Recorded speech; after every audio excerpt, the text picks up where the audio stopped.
여러분은 미국에 오셔서 TV 좀 보셨어요?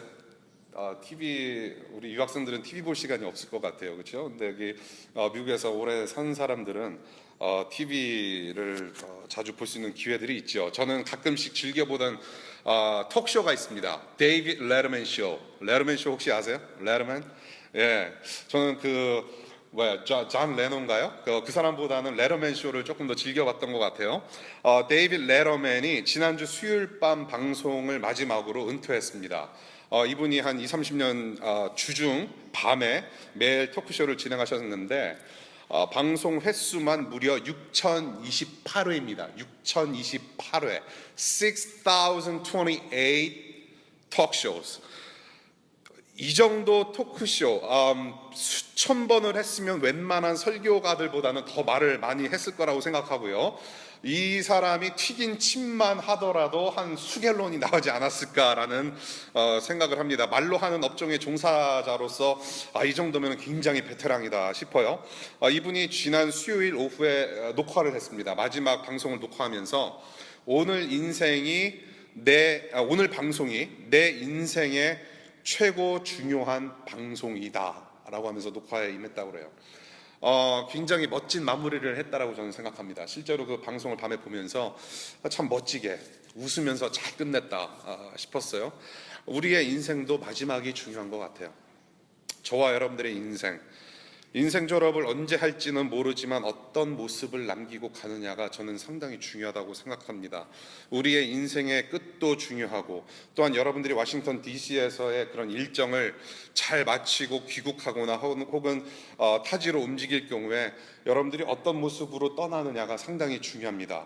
사람들과의 관계가 아무리 좋다고 했을지라도 막판에 여러분들이 떠났을 때 그 관계가 무너지면 그 사람의 이미지는 평생 그렇게 남아요. 나랑 관계가 안 좋았던 사람이라고 계속해서 평생에 그런 이미지로 남게 된다라는 얘기입니다. 그래서 어떤 모습으로 떠나느냐, 우리의 인생살이 가운데 인생을 졸업할 때 어떤 사람들에게 내 이미지를 어떻게 남기고 떠날 것인가 상당히 중요하다는 얘기죠. 정치적으로 군사적으로 exit strategy라는 말이 있습니다. exit strategy. 빠져나가는 전략도 필요하다라는 거죠. 그리고 여러분들의 인생의 선배들 이런 말 들어보셨을 거예요. 들어올 때도 중요하지만 너희들이 나갈 때도 중요하다. 들어올 때도 중요하고 나갈 때 중요하다는 말씀을 가끔씩 들을 때도 있습니다. 늘 마무리를 잘 하라는 조언이죠. 인생살이, 관계들 정말로 이 마무리가 참 중요한 것 같습니다. 여러분들의 관계성, 그리고 여러분들의 교회나 여러분들의 직장과 학교, 여러분들이 어디로 무브온 하시든지 정말로 은혜로운 마무리가 중요하고요. 또 은혜로운 그 마지막 모습을 통해서 주변 사람들에게 오래 좋은 기억이 남겨지는 그렇게 좋은 사람들이 되시기를 바라요. 오늘 본문은 그 마지막 모습을 위해서 하나님께서 주시는 그런 삶의 지침이 될 만한 행동 강령을 말씀하고 계세요. 우리가 마지막 인생을 졸업하기 직전에 우리가 어떤 모습을 남기고 이 세상을 떠나게 되는가, 오늘 그것을 위해서 하나님께서 구체적인 행동 강령을 주시는 말씀인데요.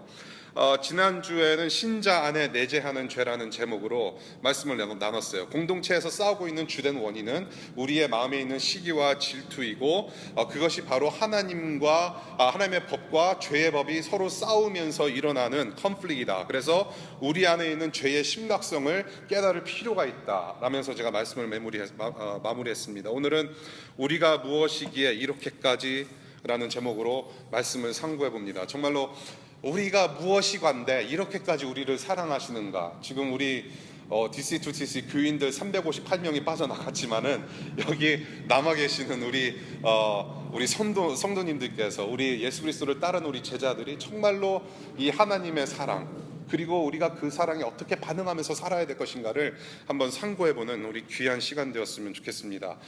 야고보서 우리 4장 볼게요. 오늘의 본문 말씀 야고보서 4장 4절부터 10절까지입니다.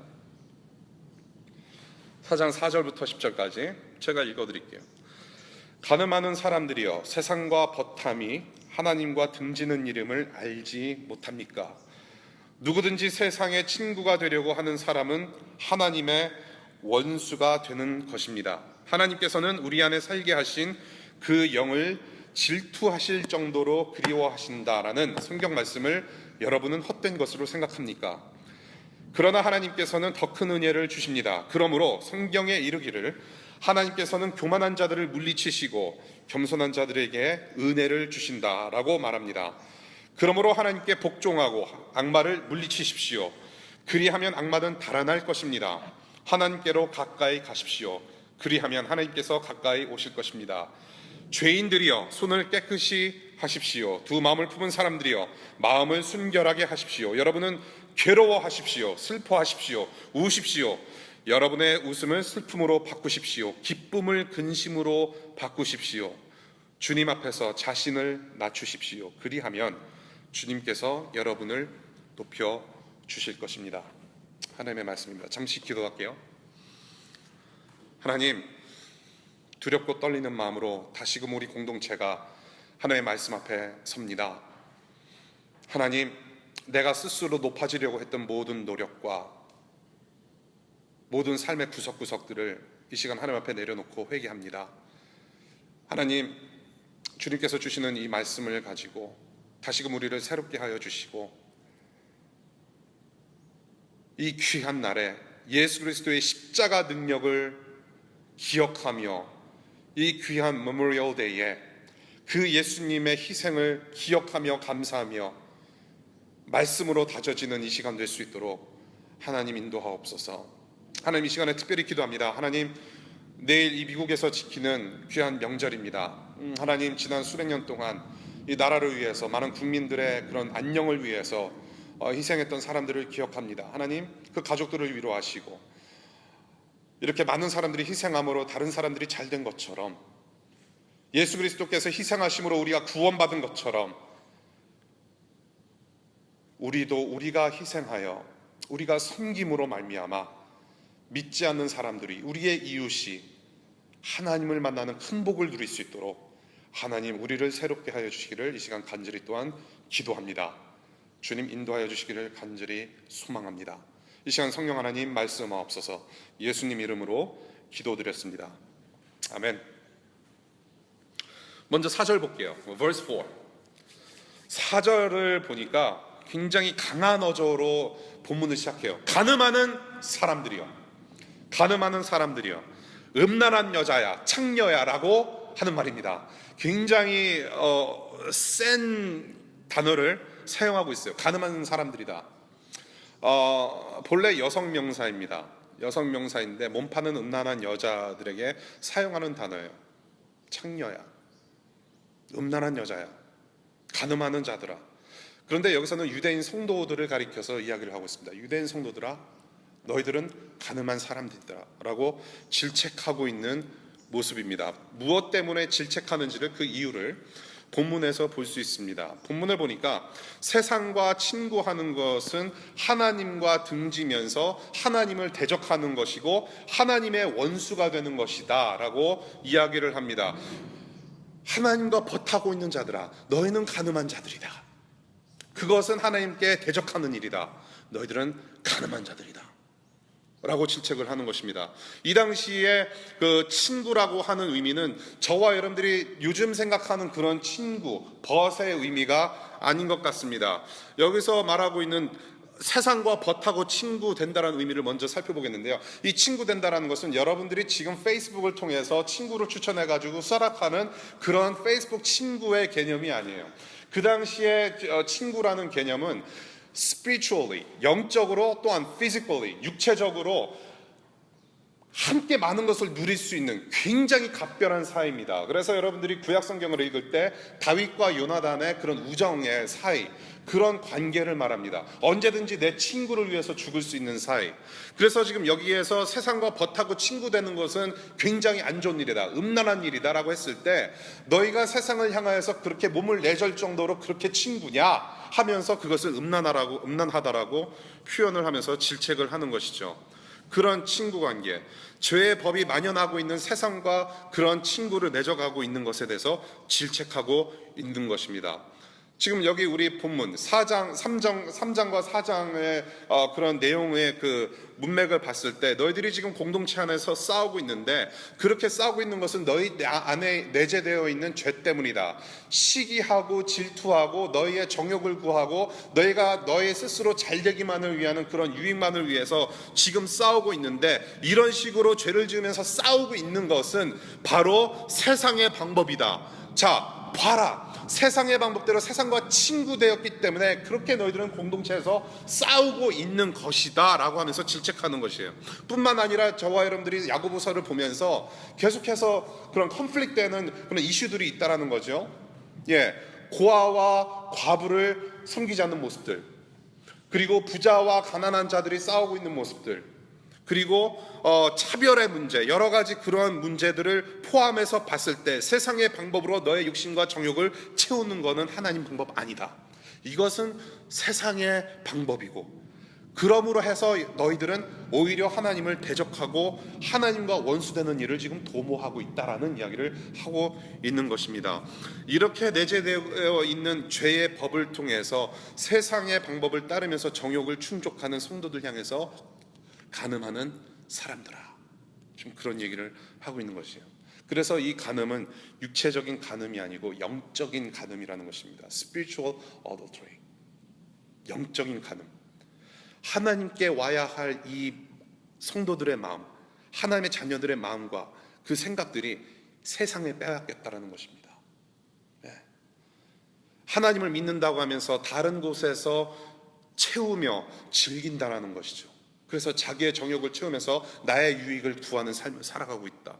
절대로 하나님만으로는 만족할 수 없습니다라는 그러한 상태를 갖다가 영적 간음이라고 표현하고 있습니다.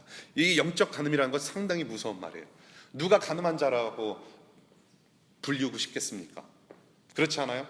우리가 인생살이를 살면서 간음한 자, 저 음란한 거, 저 창녀, 누가 그렇게 듣고 싶겠어요? 영적으로 똑같단 말이에요. 성경에서는 분명히 말하고 있어요. 두 마음을 품고 살아가는 사람들, 서슴지 않고 가늠한 자라고 표현하고 있습니다. 성경에서 군데군데 얘기를 하고 있어요. 하나님만으로는 내 삶이 만족되지 않고 내 정욕을 충족하기 위해서 죄의 법과 타협하면서 살아가는 그 모습 자체가 영적인 간음이라고 계속해서 얘기를 하고 있다는 말이죠. 존 파이퍼 목사님이 이런 말씀을 하세요. 죄는 하나님 외에 다른 어느 곳에서도 해결할 수 없는 우리의 목마름을 하나님 없이 해결하려는 것이다. 다시 말씀드릴게요. 죄라는 것은 하나님 외에 다른 어느 곳에서도 해결할 수 없는 우리의 목마름을 하나님 없이 해결하는 것이다. 그것이 죄라는 얘기예요. 또한 그것이 영적인 간음이라는 것이에요. 하나님 한 분만으로는 만족할 수 없는 삶. 여기서 간음하는 사람이라고 부르면서 강하게 질책하는 이유, 왜 간음이라는 단어를 쓰면서 그렇게 질책하고 있을까?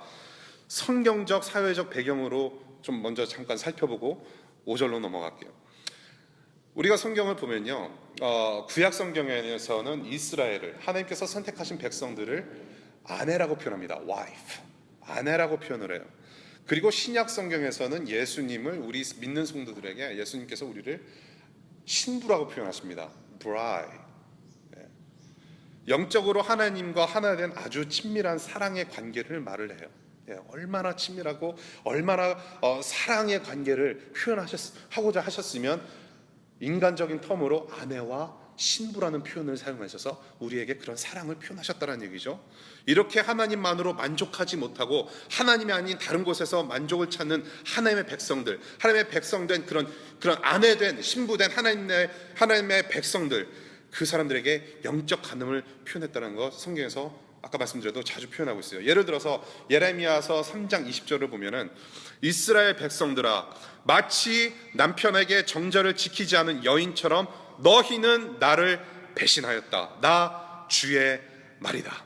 하나님께서는 이스라엘 백성들을 사랑의 대상으로 삼으시고 그렇게 다 쏟아 부으시기를 원하셨고 그렇게 사랑 안에 거하게 하셨는데, 지금 이스라엘 백성들은 다른 이방신들을 섬김으로 해서 하나님을 등지고 대적했다. 이 배신한 음란한 여인들아 라고 표현을 하고 있는 거예요. 이러한 모습들이 군데군데 나와요. 심지어는 호세아서 전체를 통하여서도 이런 말씀을 하세요. 음란한 여인으로 표현하신다는 거죠.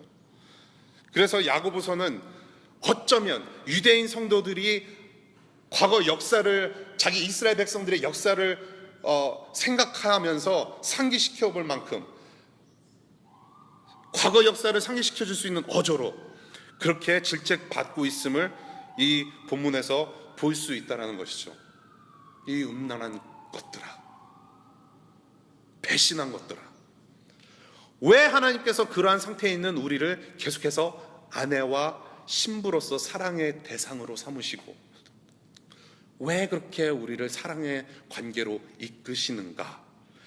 우리를 얼마나 끔찍이 사랑하셨으면 한눈 팔고 있는 창녀 같은, 음란한 것 같은 우리에게 그 사랑의 관계를 회복시키고자 하시는가? 바로 5절에서 우리를 향하신 하나님의 성품과 마음을 볼 수 있다는 거죠. 5절 한번 볼게요. 5절. 하나님께서는 우리 안에 살게 하신 그 영을 질투하실 정도로 그리워하신다라는 성경 말씀을 여러분은 헛된 것으로 생각합니까? 이 5절의 말씀은 사실은 야고보서 중에서 굉장히 해석하기 힘든, 번역하기 힘든 난해한 구절입니다. 굉장히 힘든 구절이에요. 그래서 여러분들이 영어 성경, 한글 성경 어떤 버전으로 가지고 계시든지 다 번역이 사실 달라요. 상당히 힘든 구절인데요. 그러나 본문이 말하고자 하는 핵심 내용, 그 하나님께서 이 야고보를 통해서 말씀하시고자 하는 의도를 충분히 알 수 있습니다. 핵심 내용을 알 수 있는데요. 뭐냐면 간단히 얘기해서 하나님께서는 질투하실 정도로 우리를 그리워하고 사랑하신다라는 것을 말씀하시고자 하는 것이에요. 하나님께서 그리워할 정도로 너무나도 애절하고 그런 사랑의 표현을 하나님께서는 하고 계신다라는 것을 이 본문에서 얘기를 하고 있다는 것이에요. 여기서 말하는 질투라는 것을 잠깐 생각해 볼 필요가 있어요. 이 질투라는 것은 우리 인간의 텀으로, 우리 인간 수준으로 질투를 얘기하고 있는 것이 아니에요. 사실은 그 남녀 간의 그런 사랑을 하다가 막 질투 나가지고 막 티격태격 싸우고 헤어지는 그런 수준의 질투가 아니라는 얘기예요. 여기서 말하는 질투는 사실은 인간의 언어와 문화로는 상당히 묘사하기 상당히 힘든 표현인데 사실은 박사 논문 수준으로 이 이슈를 사실 다뤄요. 그래서 실제적으로 신학 박사들이 질투의 하나님이라는 이슈를 가지고 논문을 씁니다. 근데 제가 그냥 간단하게 그냥 말씀을 드리자면은 이런 거예요. 하나님의 질투라는 것은, 예를 들어서 아까 우리 한음이가 우리 큰아들 6살짜리가 처음으로 회중 기도를 하려고 했는데 연습을 좀 했는데 이제 아빠랑 이제 어쩔 수 없이 같이 하게 된 그런 케이스가 됐죠. 이 아이는 여러분들이 아시다시피 제 아이예요. 그렇죠? 여러분 인정하시죠? 제 아이입니다. 제 아들이에요. 다 알아요. 제 아들이에요. 얘는 어디를 가나 제 아들입니다. 그런데 이 아이가 다른 남자에게 가서 재롱을 펴요. 막 뭐 과자 달라고 막 조르기도 하고 막 친하게 지내요. 근데 제가 그 아이를 봤을 때 뭐 잘 놀고 있구나 하면서 가만히 우리 하느미를 보니까 마치 저 남자가 자기 아버지인 것처럼 자꾸 달라붙는다는 얘기예요. 아버지는 정작 여기 있는데 다른 남자한테 가서 막 달라붙으면서 너무나도 재밌게 놀아요. 제가 좀 착각하는 것 같다. 아버지는 지금 내가 여기 있는데 다른 사람이 아빠인 것처럼 하면서 너무 잘 놀고 있네? 그때 그 마음, 약간 안타까우면서 아쉬우면서 내가 아버지가 맞는데 하면서 왜 저기 가면서 왜 자꾸 저러고 있지라고 하는 그 마음, 조금 정리해 드릴게요. 여러분들 질투라는 것은 상당히 그런 여러분들 남녀 간에 있어서 쓰는 텀이죠. 특별히 결혼 안 하신 싱글들한테는 자주 사용되는 단어죠. 그렇죠? 너 질투하냐? jealousy? 그러면 좀 기분 나쁘고 뭐 그런 거 있잖아요. 그렇죠? 그래서 질투한다라고 했을 때 예를 들어서 자꾸 이렇게 싱글도 많은데 자꾸 죄송합니다. 이게 염장을 지르는 것 같아서 질투 있잖아요. 그렇죠? 그래서 질투하다가 헤어지기도 하고. 그런데 이 아빠와 자녀 사이의 이 질투는 그냥 질투해? 그럼 나 네 아빠 아니다 그러면서 그런 관계가 아니잖아요. 그렇죠? 그리고 남편과 아내 사이에서도 질투한다라는 말이 사실은 억울한 말이죠. 그래서 내 아내가 자꾸 다른 남자랑 이야기를 한다? 그런 것을 질투가 아니라 그것은 화를 낼 만한 상황이고 질투라고 표현하지 않아요. 그렇죠? 네. 무슨 말씀인지 아시겠죠? 여기서 말하는 질투는 그런 남녀 간의 그런 질투하면 싹 사라지는 그런 관계가 아니라, 하나님의 질투라는 것은 그 애절한 마음, 자기 자녀가 나한테로 와야 하는데 그것을 상당히 당연하게 하나님께서는 보고 계신데 지금 딴짓하고 있다. 좀 안타까운 마음, 그런 것을 갖다가 질투의 하나님이라고 볼 수 있다는 것이죠. 왜 하나님은 이런 질투의 마음, 이런 애절한 그 마음을 품으시는 것일까요? 그 이유는 하나님께서 저와 여러분들을 만드신 목적, 거기에 있기 때문에 그래요. 하나님께서 저와 여러분들을 왜 만드셨냐면, 하나님께서 우리 인간들을 만드신 이유는 하나님의 영광을 위함이에요. 하나님의 영광을 위해서, 그리고 그것을 예배라고 하는 관계 속에서 하나님의 영광을 우리 함께 누리시기 위해서 우리 인간들을 만드셨다라는 겁니다. 하나님께서 우리를 디자인하시고 창조하신 목적은 하나님의 영광을 위해서 그래요. 그런데 죄 때문에 그 영광에서 우리가 멀어져 있고, 그 죄 때문에 우리가 지금 하나님을 예배하지 못하고 그 영광 안에서 우리는 하나님의 영광을 함께 누리지 못하는 그런 좌절감 속에서 살아가고 있다는 얘기입니다. 그래서 예수 그리스도께서 이 땅에 오셔서 십자가로 말미암아 구원 사역을 이루시고 다시금 하나님의 영광으로 되돌이키시려는 그 하나님의 마음을 읽을 수 있다는 것이죠. 종합해 드릴게요. 간단하게 말씀드리면, 우리가 멀어져 있습니다. 멀어져 있어요. 세상의 죄와 법과 지금 속삭독삭거리면서 너무나도 즐거운 시간을 보내고 있어요. 영적 간음을 하고 있는 것이죠. 하나님 눈에 보시기에 너 왜 그렇게 사느냐? I didn't design you that way. I didn't make you that way. 그러면서 애절한 마음으로 우리를 보시고 계시다라는 것이죠. 이해가 가십니까? 창조 목적이 거기에 있는 것이에요. 하나님께서 우리를 하나님의 영광대로 만드시고 하나님의 영광을 위해서 만드셨는데 우리는 지금 딴짓하고 있다는 얘기죠. 그것을 본문에서 영적인 간음이라고 표현하고 있고요. 그래서 그 목적을 회복시키시기 위해서 예수 그리스도를 이 땅에 보내신 것이죠. 웨스트민스터 소요리 문답이라는 것이 있습니다. 웨스트민스터 신앙고백서라는 것은 우리 장로교단, 개혁주의 장로교단이 따르고 있는 신앙의 고백서인데, 거기서 문제가 있어요. 첫 번째 문제, 문답 형식으로 되어 있는데, 첫 번째, 사람의 주된 목적이 무엇인가라는 질문을 해요. 그래서 우리 장로교단, 우리 하나님의 말씀을 말씀대로 읽는 우리들의 고백은 무엇이냐면, 사람의 주된 목적은 하나님을 영화롭게 하는 것과 영원토록 그분을 즐거워하는 것이다. 그것이 사람의 목적이라고 이야기를 해요. 이것은 성경적이에요. 하나님의 인텐션이에요. 이게 하나님을 영화롭게 하고 영원토록 그분을 즐거워하는 것, 그것을 간단한 단어로 얘기해서 예배라고 표현을 하는 거예요. 그래서 우리가 하나님을 예배하지 못하고 하나님 한 분만으로는 만족하지 않는 그런 삶을 살아가는 것에 있어서 하나님께서는 우리를 보시면서 영적으로 가늠한 자들아. 요한복음 4장 보니까 이런 스토리가 있죠. 여러분들이 잘 아는 스토리. 사마리아 여인이 있습니다. 이 여자는 남자들이 많아요. 그래서 주변에 보는 주변에서 그렇게 그런 눈치를 주고 안 좋은 눈으로 바라보는 사람들의 그런 눈을 피해서 대낮에 그 땡볕에, 아무도 나오지 않는 그 땡볕 대낮에 나와서 물을 기릅니다. 예수님을 만나요. 이 사마리아 여인이 예수님을 만나면서 질문을 합니다. 하나님을 예배하는 것에 대해서 질문을 해요. 그러면서 예수님이 다른 것 얘기 안 하세요. 이 한 말씀 하세요. 하나님을 예배하는 것은 장소의 문제가 아니고 하나님께서는 신령과 진정으로 예배하는 자들을 찾으신다라고 대답을 하십니다. 예배라는 것은 다른 데 문제가 있는 것이 아니라 하나님께서 신령과 진정으로 예배하는 자들을 찾으시는 것이다. 예배에 대해서 굉장히 중요한 핵심 포인트를 말씀하세요. 이 말은 뭐냐면은 하나님께서 우리를 만드신 목적을 회복하시겠다라는, 회복하시고자 하는 마음을 얘기를 하는 거예요. 신령과 진정으로 예배하는 자들을 찾으신다라는 거예요. 오늘의 그런 5절의 말씀하고 일맥상통하는 얘기입니다. 하나님께서는 그리워하시고요, 하나님께서는 예배하는 자들을 아주 애절하게 기다리시면서 찾고 계신다라는 거죠. 그것이 하나님의 마음이에요. 자, 본문을 보니까 이렇게 쿼테이션을 하면서 성경 말씀을 여러분은 헛된 것으로 생각합니까? 하면서 마치 성경 말씀의 어떤 한 부분을 인용한 것처럼 얘기를 해요. 여기서 이 말씀은요, 사실은 이렇게 정확한 구절을 성경에서는 찾을 수 없습니다. 이것은 따로 인용을 했다라기보다는 성경 말씀 전체에 흐르고 있는 them을 얘기를 하는 것이라고 해석하면 딱 좋을 것 같아요. 성경 전체가 사실 그 얘기를 하고 있습니다. 하나님의 마음을 얘기를 해요. 하나님의, 우리를 향하신 하나님의 마음의 작심하신 그 마음을 얘기를 하는 거예요. You are lost, 근데 you are found by the blood of Jesus Christ.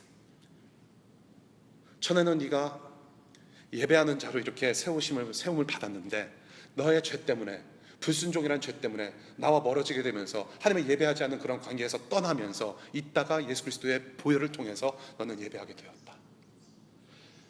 그것이 사실은 창세기 처음부터 끝까지 요한계시록까지 흐르는 빔이에요. 그 주제를 가지고 야고보서는 이렇게 표현한 것이죠. 그 하나님의 마음을.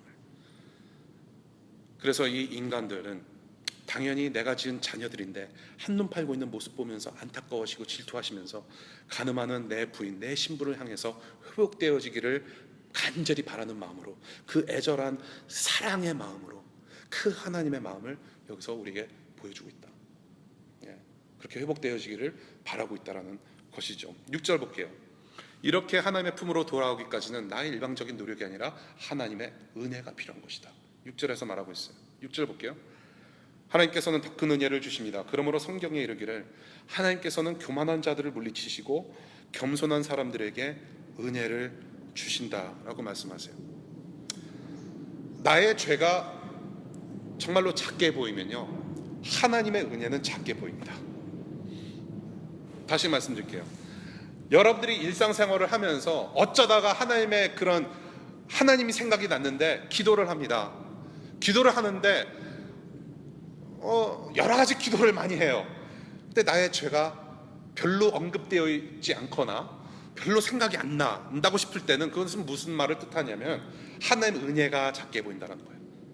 반대로 여러분들이 기도를 하거나 여러분들이 일상을 살아가면서 하나님의 은혜가 너무 크다, 정말로 하나님께 감사하는 마음 때문에 이게 견딜 수가 없다, 너무나도 하나님 감사합니다, 여러분들의 은혜가 커 보인다는 거죠. 언제? 여러분들의 죄가 거룩하신 하나님 앞에 서서 봤을 때 너무 크게 보인다고 할 때 하나님의 은혜가 그때 크게 보이는 거예요. 하나님 앞에서 우리의 죄가 크게 보이고 얼마나 심각한지 각성한다면 하나님의 은혜는 크게 보인다. Amazing grace. 정말로 여러분들의 은혜가 amazing 합니까? 정말로 amazing 해요?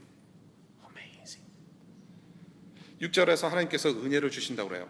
이것은 무슨 은혜냐? 죄를 사하시는 은혜. 나의 그 죄를 사하시는 은혜. 여기서는 잠언 3장 34절을 인용해요. 교만하지 말고 겸손하라. 교만이라고 하는 것은 나를 지으신 하나님을 대적하고 하나님 법을 따르지 않으면서 하나님의 존재와 주권에 대해서 직접적으로 대항하는 거예요.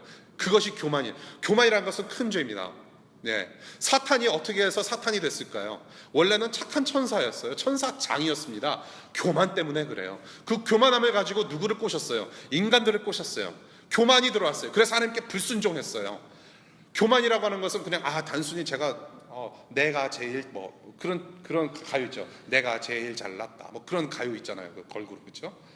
그런 마음이에요. 내가 제일 잘났다. 이 세상에서 다른 사람 없고 내가 제일 잘났다라고 하는 것이 교만인데, 결국에는 그것은 무슨 말을 의미하느냐? 하나님을 대적한다라는 얘기예요. 내가 하나님보다 높다.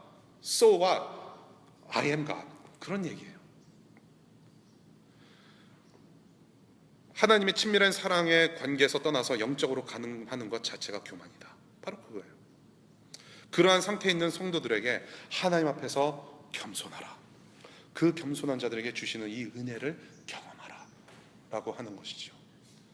그래서 4절부터 6절까지 우리가 지금 여가보사를 보면서 보아왔던 그런 성도들의 모습들, 시기 질투로 인해서 싸우고 다투고 세상의 정욕에 물든 성도들을 향한 그 하나님의 질책과 그분의 사랑과 우리를 향하신 하나님의 마음을 우리가 여기까지 봤다라는 것이에요. 4절부터 6절까지의 내용입니다.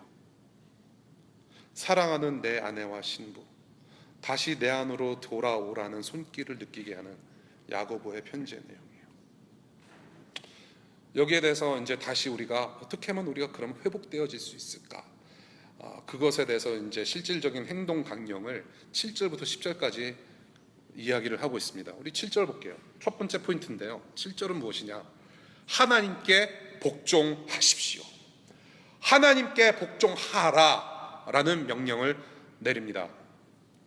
하나님께 복종하라. 우리가 야고보서 첫 번째 부분에 우리가 나눈 것을 여러분들 기억하실는지 모르겠습니다. 이 야고보서는 신약 성경의 잠언서라고 합니다. 그래서 잠언서처럼 우리가 야고보서를 보게 되면은 굉장히 많은 명령령이 보일 것이다라는 내용을 나눴어요.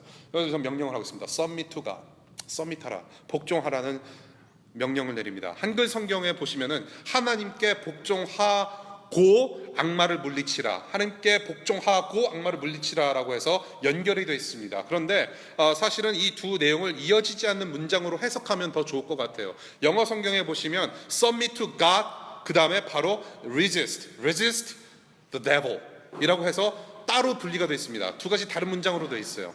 그래서 이것을 우리가 원어의 의미를 좀 살려서 따로 우리가 읽으면 좋을 것 같아요. 하나님께 복종하라, 악마를 대적하라고 있는 것이 더 낫겠다 싶어요. 그래서 하나님께 복종하면 그 악마를 우리가 물리칠 수 있고 대적할 수 있으니, 대적하면 또한 악마는 물러갈 것이다, 도망갈 것이다 라는 이야기를 하고 있는 거예요. 그래서 여기서 우리가 나눌 수 있는 포인트는 뭐냐? 첫 번째 강령, 하나님께 복종하라, Submit to God. 이 복종이라고 하는 것은 믿음의 본질이에요. 믿음의 본질. The essence of faith is submission. 하나님의 법을 철저히 따르는 거예요. 하나님의 법이 최고고 이거밖에 없다라고 인정하는 것이에요. 그것이 복종이에요. 이 복종이라는 것은 군사적인 표현에 가까워요. 밀리터리 텀이에요, 사실은. 네. 복종이라는 거. 여기 혹시 군대 갔다 오신 분 계세요? 우리 박 선생님 뭐 미국 공군 출신이시고, 저기 또 우리 김 선생님, 우리 김 변호사님, 군대 갔다 오셨고, 그 뒤 바로 여기 앉아 계신 분 군대 갔다 오셨나 모르겠어요. 군대 갔다 오신 분들, 상관한테 복종한다라는 의미가 뭔지 잘 아실 거예요. 상관에게 복종을 한다. 뭡니까? 상관은 늘 옳다라고 여기는 거예요. 상관이 말하는 거 다 옳습니다. 상관이 시키는 거 다 옳습니다. 그래서 내가 하겠습니다라고 하는 것이 복종이에요. 상관이 뭐라고 시켰는데 가서 라면 끓여와 그러면 제가 좀 하는 일이 바쁩니다. 일단 제가 한번 먼저 먹어본 다음에 한번 연습해보고 뭐 갖다 드리겠습니다. 변명의 여지가 없어요. 그렇죠? 상관이 라면 끓여오라고 하면 끓여와야 돼요.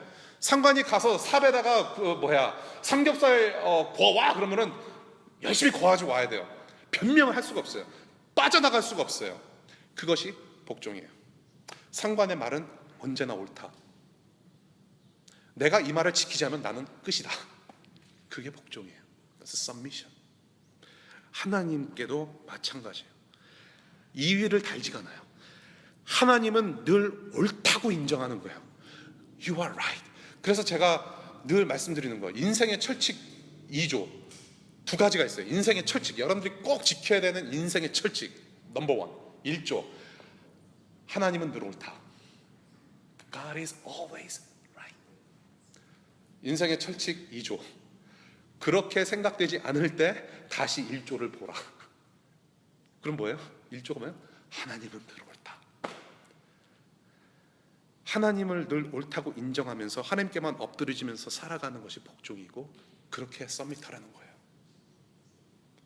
악마는 늘 우리를 괴롭히려고 한다고 그래요. 악마를 물리치라고 얘기합니다. 악마가 우리를 괴롭히려고 하는 모습이 상당히 스윗해요. So sweet. 죄는 늘 sweet해요. 남하고 나누기가 싫어요. So sweet. 우리 안에 내재되어 있는 이 죄를 통해서 이 사탄의 영이 침투해서 하나님과의 관계를 흔들어 놓는다는 것입니다. 이것이 사탄이 하는 일이에요. 악마가 하는 일이에요. 이것을 어떤 미국 신학자는 개에다가 비유를 해요. 이런 마귀의 짓들을 개에다가 표현하는데 재밌습니다. 강아지가 자기 주인 옆에서 꼬리를 살랑살랑 흔들어대면서 있다가 그렇게 흔들어대면서 치근하게 입을 이렇게 벌리고 있는 개의 모습을 묘사를 해요. 그러면서 주인이 무언가를 주거나 뭔가 주인이 먹다가 흘리는 거 흘릴 때까지 입을 벌리면서 살랑살랑 그 기회를 본다라는 것을 얘기를 해요. 마귀가 그렇다는 얘기입니다. 우리 곁을 떠나지 않아요. 악마가 늘 그래요. 성도들이 언제 죄를 흘릴지, 성도들이 언제 죄를 막 질지 살랑살랑 가만히 있다가 입에 침 흘리면서 가만히 있다가 꼬투리 잡히면 그때 우리를 엄청나게 흔들어대기 시작한다는 얘기예요. 그것이 악마가 하는 일입니다. 이 개 같은 악마 억양을 잘해야 되죠. 개 같은 악마, 그렇게 하면 좀 이상한 거. 이 개 같은 악마, 이 악마가 무엇을 가장 많이 노릴까요? 무엇을 가장 많이 노리면서 살랑살랑 입 벌리고 있을까요? 여러분들 혹시 도둑을 맞아본 적 계세요? 집에 강도가 들어왔거나 도둑 맞아보신 경험? 여러분들이 이렇게 미국이나 한국에서 살면서 혹시 도둑님들을 비정상적으로 이렇게 환영해 보신 분들 계신가요? 여러분들, 도둑들이 무엇을 훔칩니까? 도둑들이 무엇을 훔쳐요? 여러분들의 그 졸업장 다 프레임 안에다가 다 졸업장 넣어가지고 벽에다 걸어놓은 거 훔쳐갈까요? 아니면 여러분들이 졸업 논문 써놓은 거, 그 졸업 논문 파일 훔쳐다가 갖다 버릴까요? 트래시에다 넣고 도망을 갈까요?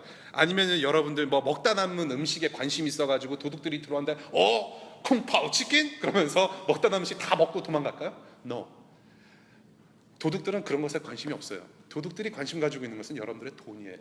그리고 돈에 견줄 만한 가치가 있는 것들을 훔쳐간다는 얘기죠. 악마들이 똑같다는 얘기입니다.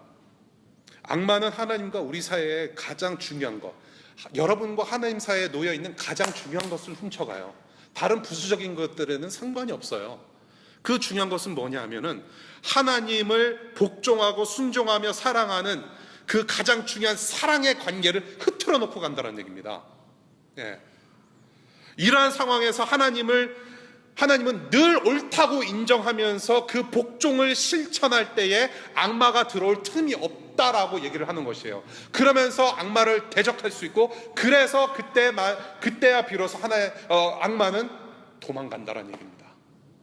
우리가 늘 하나님을 옳다고 인정하면서 그 하나님께서 주시는 말씀은 늘 옳습니다라고 하면서 그 예배의 관계가 회복되어질 때 악마는 물러간다.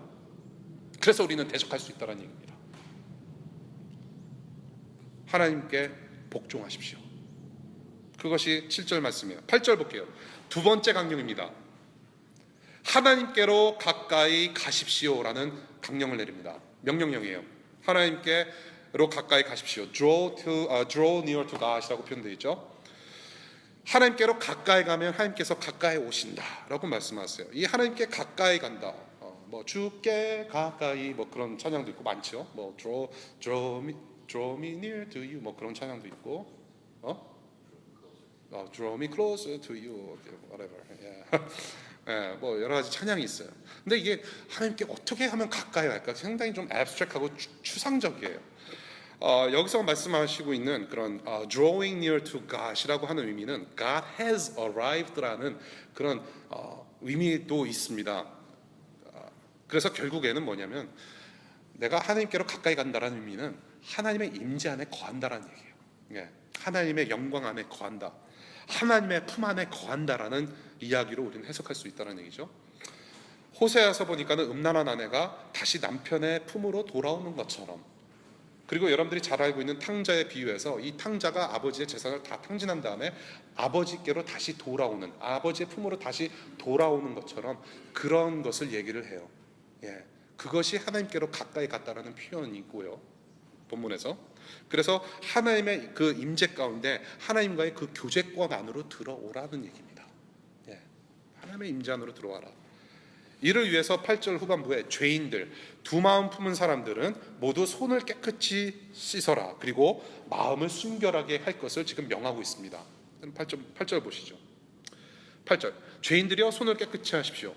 두 마음을 품은 사람들이여 마음을 순결하게 하십시오. 여기서 손을 청결하게 하라는 의미는 행동의 그런 청결을 의미해요. 행동으로 너희들은 깨끗해야 된다. 그리고 마음을 순결하게 하라는 의미는 생각과 동기의 청결을 얘기해요. 너의 생각과 동기, your motivation, your thoughts, 깨끗하게 하라, 청결하게 하라. 그래서 이 텀을 주로 어디서 썼냐? 구약성경에서 제사장들이 손과 발을 깨끗이 하고 제단에 나아가서 하나님께 제사를 드릴 때 사용했던 그러한 내용입니다. 그렇게까지 거룩하신 하나님 앞에 예배를 드렸을 때처럼, 제사 드렸을 때처럼 청결해라 라고 명하고 있는 것이에요. 시편 24편을 보니까 이런 내용이 있습니다. 누가 주님의 산에 오를 수 있으며 누가 그 거룩한 곳에 들어설 수 있느냐? 깨끗한 손과 해맑은 마음을 가진 사람, 헛된 우상에게 마음이 팔리지 않고 거짓 맹세를 하지 않는 사람이다. 그런 사람들만이 거룩하신 하나님 앞에 나아갈 수 있다라고 시편에서도 얘기를 하고 있습니다. 구약 성경부터 신약 성경까지 우리가 성경을 전체로 보면은 일관된 내용이에요. 일맥상통하는 내용을 계속해서 이야기를 하고 있습니다. 맞습니다. 하나님께로 나아간다는 것은 거룩하신 하나님 앞에 나아가는 것입니다. 거룩하신 하나님의 영광 안에 들어가는 것이에요. 우리가 순결하지 못하고 청결하지 못하면 들어갈 수 없는 하나님의 영광입니다. 우리가 깨끗하지 않고 우리의 죄가 해결되지 않으면 들어갈 수 없는 것이 하나님의 지성소이고 하나님의 영광이고 하나님의 품 안이라는 것이죠. 그래서 우리가 순결해야 되고 청결해야 될 필요가 있습니다. 그렇기 때문에 우리를 스스로 깨끗하게 할 수가 없기 때문에 그래서 예수님의 피가 필요한 것이죠. 오직 우리를 순결케 할 수 있는, 오직 우리를 깨끗하게 할 수 있는 예수님의 피가 그래서 우리에게 필요한 것이에요. 그래서 여기서 본문에서 말하고 있는 뉘앙스는 뭐냐면 우리의 죄를 사하신 그 예수님의 대속의 보혈로 말미암아 거룩하신 하나님 앞에 담대히 나아가게 되었는데 이 거룩하신 하나님 만나기를 갈망해라. 청결해라. 깨끗해 되라. Drawing near to God. 하나님의 교제권 안으로 예수 그리스도의 보혈을 통해서 들어오라. 우리에게는 늘 필요한 매일의 삶의 모습이 되는 거죠. 이렇게 도전하고 있어요. 하나님과 가까이 하라. 세 번째 강령입니다. 9절. 세 번째 강령. 하나님께 회개하십시오. 회개의 내용입니다. 그것을 9절에서 보여주고 있어요. 9절 한번 볼게요. 4장 9절. 여러분은 괴로워하라, 슬퍼하라, 울어라. 여러분의 웃음을 슬픔으로 바꾸십시오. 기쁨을 근심으로 바꾸십시오. 회개하라. 거룩하신 하나님 앞에 내가 나아가다 보니까 9절처럼 여기서 지금 말하고 있는 것처럼 괴로워지게 돼요. 괴롭습니다. 슬퍼해요. 울게 돼요. 하나님 앞에 왜 괴롭고 슬퍼하고 울게 됩니까? 하나님께서 거룩하시기 때문에. 그 거룩하신 하나님 앞에 죄가 없으시고 흠도 없으시고 너무나도 거룩하신 순백의 하나님 앞에 내가 나가다 보니까 내 죄가 너무나도 보이더란 얘기예요. 내 신앙 양심이, 내 양심이 도저히 내가 이 거룩하신 하나님을 볼 수가 없다. I'm not worthy. I'm not worthy. 나의 죄 때문에 울고 슬퍼하고 괴롭고 애통한다는 것이죠. 하나님 앞에, 그 거룩하신 하나님 앞에 서보니까 내 더러운 모습이 보이더라는 얘기예요. 그러고 보니까 그 거룩하신 하나님의 그 임재 안에 거하다 보니까 내 죄에 대한 심각성이 깨달아지다는 것이죠. 죄에 대한 심각성. 그래서 그 임재 앞에서 괴로워하고 슬퍼하고 울면서 회개하라는 말씀을 하시고 계십니다. Repent. 9절 후반부에 보니까 웃을 때 아니다. 슬퍼해라. 기뻐하지 마라. 근심해라. 왜 이런 얘기를 할까요? 죄를 모르는 사람들은 늘 기뻐합니다. 자기의 죄의 심각성을 깨닫지 못한 사람들은 굉장히 즐거워해요. 막 웃어요. 여기서 웃지 마라. 거기서 웃음을 말하는 것은 헬라어 원어로 바보 같은 짓입니다. 바보같이 웃고 다니는 거예요. 내 멸망이 지금 눈앞에 와 있는데 지금 the wrath of God is right 지금 it's facing 지금 나한테 face 하고 있는데 그래도 막 바보처럼 웃고 산다는 얘기입니다. 그것이 죄인들의 특징 아니에요? 네. 나의 종말이, 내 인생 졸업날이 언제인지 모르면서 계속 웃고 지낸다는 거예요. 그렇게 웃지 마라. Look at your sins and repent. 이것은 단순히 여러분들의 감정에만 호소하는 말씀 아니라고 저는 생각해요. 제발 울어라. 제발 울어라. 제가 옛날에 대학교 때 한참 놀았을 때, 근데 그렇게 물론 보이지 않으시겠지만은 조금 놀았어요. 조금 놀았는데 그때 교회 수양회 갈 때마다 담당 청년 전도사님, 그 담당 사역자께서 막 기도를 막 인도하시면서 울면서 기도하십시오. 근데 울음이 안 나와요. 어떻게 울으라는 얘기야 도대체? 내가 예수님 믿고 있는 건 알겠는데 울으면서 기도를 하는데 도저히 뭐 통곡 기도회도 있잖아요. 뭐 북한을 위한 통곡 기도회. 근데 통곡합시다 그러면 통곡할 때 정말로 눈물이 그냥 쏟아집니까? 그러면 액터게 무슨 뭐 내가 탤런트도 아니고 배우도 아니고 울면서 기도했습니다. 울음이 바로 나면 그건 정말로 할리우드감이죠, 그렇죠? 울음이 안 나와요. 그러면서 벽을 치면서 뭐 울려고 해도 막 노력을 하는데 안 나와요. 막 그런 기억이 떠올라요. 여기서 지금 하나님께서 여러분들에게 감정에만 호소하고 있는 거 아니에요. 울으라고 했을 때 내가 울어야 되는구나, 그것이 아니에요. 거룩하신 하나님께서 지금 여러분들의 영혼에게 예수의 피로 호소하시는 것을 여러분들이 들으셔야 됩니다. 여러분의 죄를 사하시는 그 예수 그리스도의 보혈이 지금 여러분들을 향해서 호소하고 계세요. 그 죄 누가 해결했느냐? 그것을 깨달았을 때 여러분들이 애통하고 울면서 괴로워하면서 하나님 앞에 나갈 수 있다는 것입니다. 그러한 회개의 모습이 필요하다는 것이에요. 요엘서 보겠습니다. 구약성경에 요엘이라고 하는 선지자가 쓴 글인데요, 요엘서 2장 12절을 보니까 이런 말씀이 있어요. 지금이라도 너희는 진심으로 회개하여라. 나 주가 말한다. 금식하고 통곡하고 슬퍼하면서 나에게 돌아오너라. 옷을 찢지 말고 마음을 찢어라. 하나님께 돌아와라. 회개의 말씀을 계속하고 계세요. 네. 성경에서 회개를 계속해서 얘기하고 있습니다. 여러분들 여러 가지 기도 제목이 있는 줄 알아요. 여러분들 중에 뭐 배우자를 위한 기도 물론 해야 됩니다. 여러분들이 뭐 잠시 조금 뭐 빗나간 얘기를 하자면은, 배우자 기도할 때 너무 이렇게 목록 세워서 기도하지 마세요. 그냥 마음 펴놓고 생각 펴놓고 기도하시길 바라고요. 뭐 여러분들 또 앞으로 뭐 1, 2년 뒤에 또 졸업을 위해서 기도하고 또 취직을 위해서, 인턴십을 위해서 여러 가지 기도 제목을 놓고 기도하는 줄로 믿습니다. 여러분들 기도해야 돼요. 하나님 앞에 여러분들의 마음을 솔직하게 꺼내놓고 기도합니다. 그런데 여러분들이 기도할 때 정말로 빼놓지 않고 기도해야 하는 기도의 제목이 하나 있습니다. 무엇이냐? 죄에 대한 비통함의 회개 기도. 죄에 대한 비통함의 기도가 필요합니다. 얼마만큼? 여러분이 숨쉬는 만큼 기도해야 돼요. 챌린징 하십니까? 여러분들이 호흡하는 만큼 기도해야 돼요. 왜냐? 그만큼 우리는 죄짓기 쉽다는 얘기예요. We are so exposed to sins.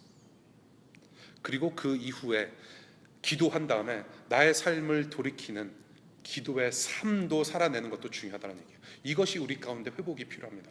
회복되어져야 돼요. 죄에 대한 기도, 죄를 깨닫는 기도, 회개하는 기도, 그리고 그러한 삶 자체 정말로 필요해요. 존 오웬이라는 청기도 신학자가 이런 얘기를 해요. 끊임없는 기도는 우리가 죄를 죽일 수 있도록 하나님이 제정해 주신 위대한 수단이라고 얘기를 해요.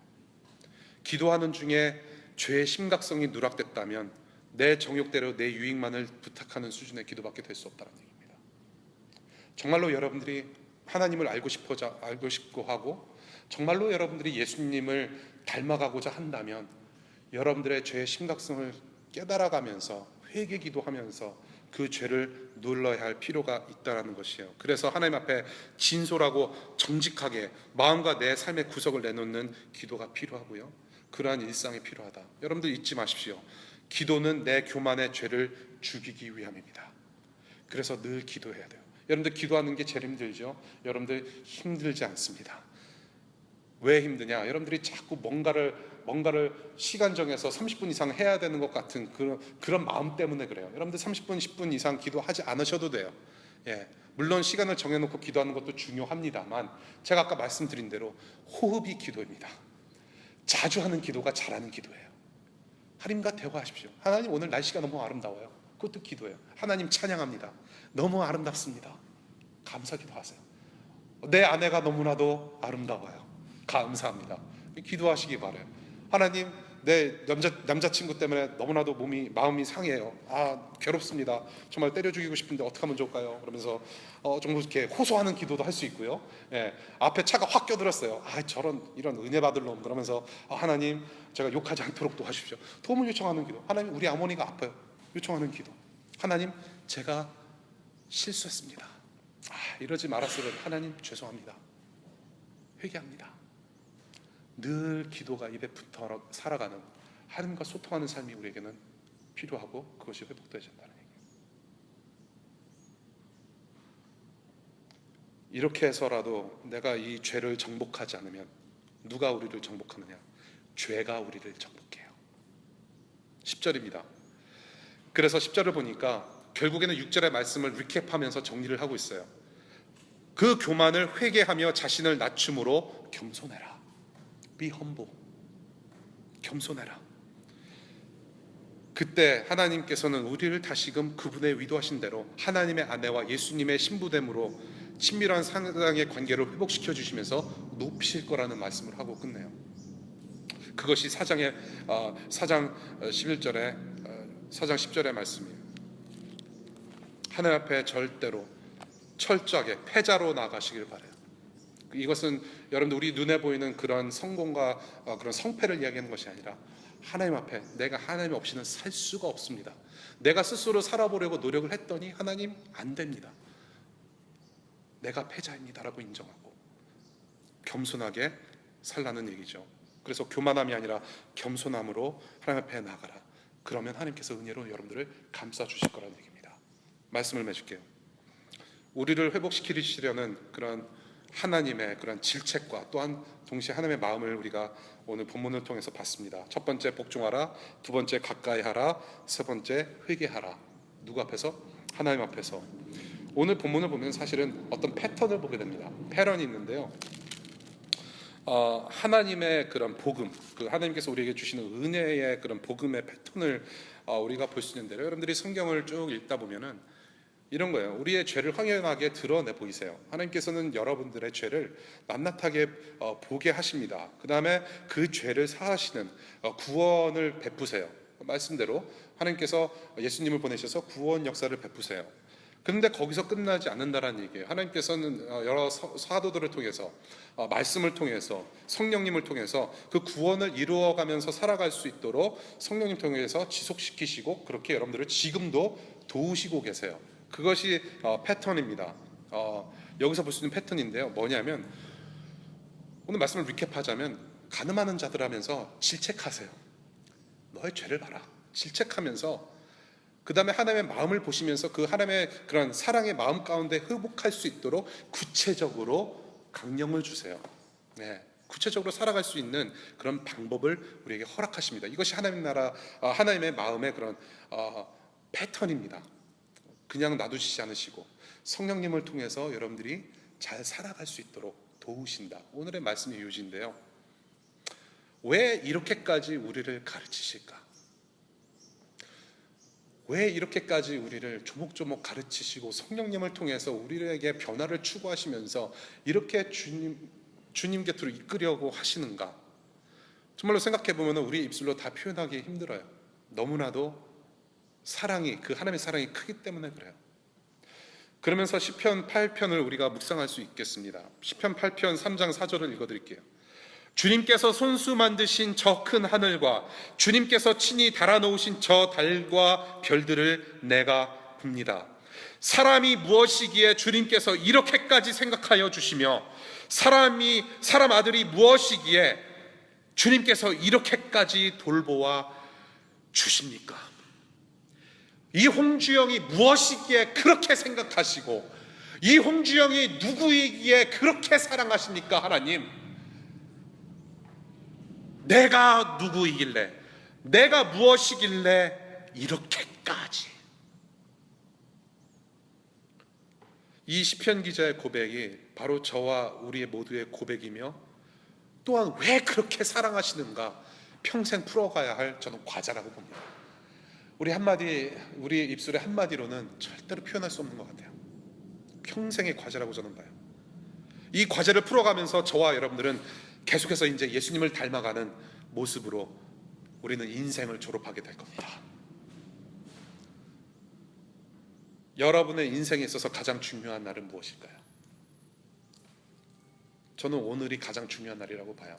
데이빗 레러맨이 수요일 날 방송 녹화하면서 얘기했듯이 오늘 방송이 내 인생에 있어서 가장 중요한 방송이다 라고 얘기했던 것처럼 오늘이 가장 중요한 날이라고 생각을 해요. 내일도 아니고 어제도 아닌 것 같아요. 학위 받는 졸업식이 가장 중요한 날일까요? JD, PhD, MA, BA 그 학위 따는 날이 가장 우리 인생의 중요한 날일까요? 아니면 여러분들이 시집장가 가는 날? 결혼식 날? 2016년 3월 15일 토요일 오후 5시가 여러분들의 인생의 가장 중요한 날일까요? 인생 졸업날이 언제일지 모르는 이 시점에서 오늘이 마지막일 수도 있다라는 생각은 우리는 늘 잊고 살아요. 그래서 어떻게 보면 오늘이 가장 중요한 날이기도 해요. 오늘이 가장 중요한 날이다. 그렇다면 여러분은 무엇을 남기고 떠나시겠습니까? 어떤 이미지를 남기고 이 세상을 떠나시겠습니까?